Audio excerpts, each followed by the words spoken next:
Look, I found mycelium, internet of the forest. When you have a mushroom in your pots, in your garden, you know that you will have a fertile soil. This is humus, slowly decomposing organic matter from the forest floor. This is how a garden should look like, actually. Topsoil is actually skin of the earth. If you understand topsoil as our skin, you will know how to protect it. We are going to plant seeds and then we will cover the ground. Well, let's go.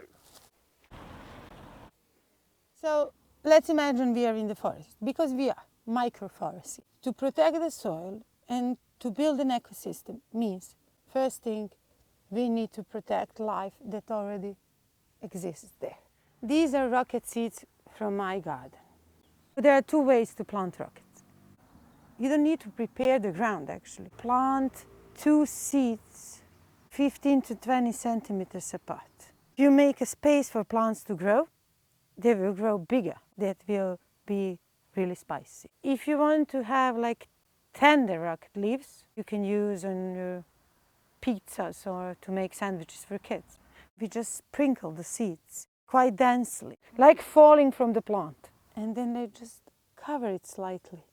Then we can water the plants in the evening to provide enough moist to seeds so they can germinate. Rockets are very good companion plants. As all weeds, they protect and nourish soil, so all other plants benefit. I really recommend you to let at least the first generation of plants to go to flower, to seed, and then you can collect those seeds and plant them again.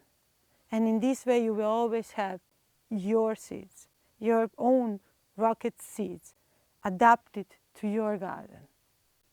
Every time we take some leaves, rocket leaves or these peas or broad beans from the garden, we take some amount of organic matter. We should replenish it so that our soil is always fertile and healthy. We will mulch our garden slightly so the soil stays moist, seeds germinate, and these dry leaves will slowly decompose. Will be like a humus that we saw in the forest. Let's mulch our garden bed. Cover it actually at night to protect it from cold, from wind.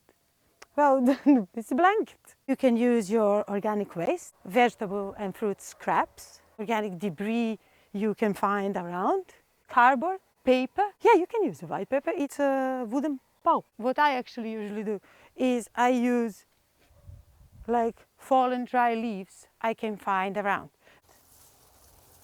Mulch them. We cover all the soil. Sorry, bugs eat plants. That's our problem with human dominance of nature. We think everything is ours and plants, animals, everything is just resources for us. Snails and caterpillars, they love rockets as much as we do. To plant a garden for everyone actually means to care for everyone, to leave them food and provide shelter. So yes, you will lose some part of it, but yeah, plant a bit more. Plant for everyone, because that's actually symbiosis. Oh, this makes me so happy. And it will make you happy too. You will grow healthy food, produce healthy soil, and be happy. Just because you're touching the soil. Just by gardening and providing food and shelter for soil microbes, we make them happy, and they make us happy in return. We are covered with microbes. Wow, they are in our gut, in our ears, in our vaginas, in our forest, in our food, in our soil, in our garden, in our beds. Incredible microbial universe. And we are bacteria, and we are yeasts and fungi, and we are viruses. As much virus as corona is. Don't be scared of microbes, because we are microbes. Gardening is a very healthy way to collaborate with other species. That's why we are teaching you to create gardens for everyone, for soil microbes, for microbes that we have in our bodies that make us human, for birds, for bees, for all other animals, as plants, for mushrooms, as we said, the biggest expression of biodiversity in a garden box is a mushroom. Thank you for the home. And this we got it in the forest. They were too high up, right? Yeah. Yes. Okay. These are the things why I need Froof. And then we put a blanket of mulch all around them. Exactly, because this decomposes and it goes back into the soil. So I should do the same on that one. Yeah, should do the same. And then beets have different needs from peas. Okay. And then peas last for 3 months, and beets are biennial. They grow for 2 years. For 2 years. So when you are finished with peas, you will have beets, and we make like succession, like in the forest. Yeah. Permaculture. Permaculture. Be not there because they will like suffocate. So where do you get this amazing stuff from? From It's all here. Yeah, it's all here. It's the all point here. is to use waste. Are edible? Chickweed. Happy to try, but then obviously I don't want to poison myself. No. You have nettles there. Yes, yes. And you have dandelion. Really use it.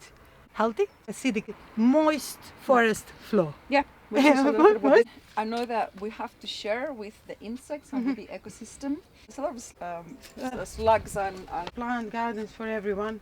Yeah, no. So because they will come. Yeah. So count on that and plant a bit more. Yeah. There is no way that is not really aggressive. I had of beer, which seems like a lot more fun than. So they get drunk and they forget they should eat. They are all facing extinction, as we are. So like we are making garden for everyone. Unfortunately. Yeah. This is so cool. Yeah, it was too low. Like, yeah, just press them in. I use like 6 fingers, but 6. I have a lot of homework for this weekend. So now when you know how to garden a bit, I really hope you'll go dirty your hands, and that will make you as happy as it's making me and these plants. And please, any question or doubt, contact us, let us know, we are here to help. Happy gardening! Thanks for being brave enough to care. Welcome to our first pandemic Christmas show. Today we are going to make a ginger beer.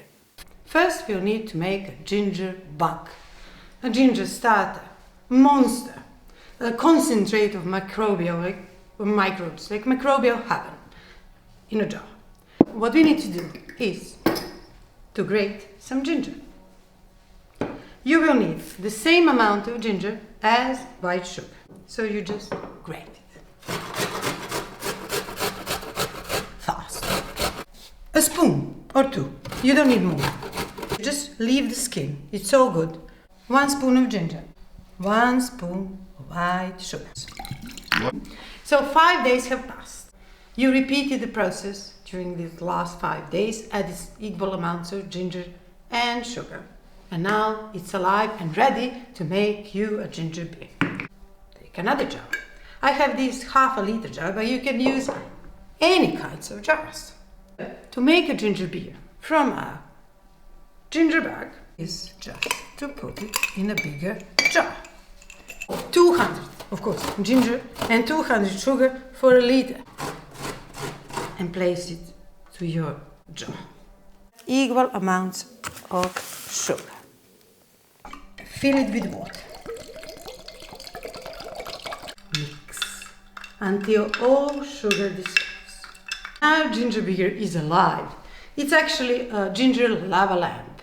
Ginger goes up, ginger goes down. You will be able to see it and you will be able to smell it. It smells of fermentation. It's a bit pungent, but lovely. Sip it. Try it. Your ginger beer. You can try it every day. A bit sweet. Too sweet for my taste. So I would leave it a few days more. Like every time less sweet and more acidic. It will start to resemble like a lemonade. But if you really love beer, then in this moment you should wait. Much better. Now it's like a beer actually. Almost no sugar in it. Really bubbly, really fuzzy, alive.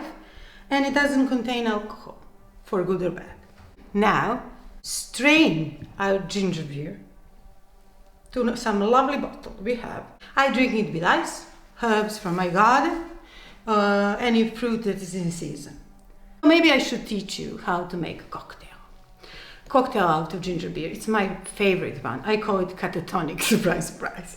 Put your ginger beer in the fridge and make it drink really, really cold. Invite your good friend in a catsuit. To her house? To her house, to her own house. Open your champagne. I leave some ginger bits in it because I love it. Cocktails you can eat. Oh my god. That looks healthy. Look how bubbly, look how alive and crazy. Oh, that's really good, Kat. I told you. Pandemic. Happy COVID. I never throw it. I just keep piling up fresh ginger in my ginger beer jar until it's almost completely full of ginger and no space left for water or sugar. I take it out. I leave just a spoon of fermented ginger and start making ginger beer again. I actually make a ginger beer jam. 1 kilo of fermented ginger, 300 grams of sugar, 3 lemons, squeezed lemons, and you cook it on a slow fire like for 45 minutes to an hour. You will know when to stop because it will become really transparent and beautiful and it will smell awesome. Fill the jars, sterilize them, and just enjoy them on your Christmas table with the bread we will teach you to make and with the kefir cheese we will make in some of the next episodes. In the next episode we eat wheats actually. We will make fermented pesto from wheats, so here in our catsuits.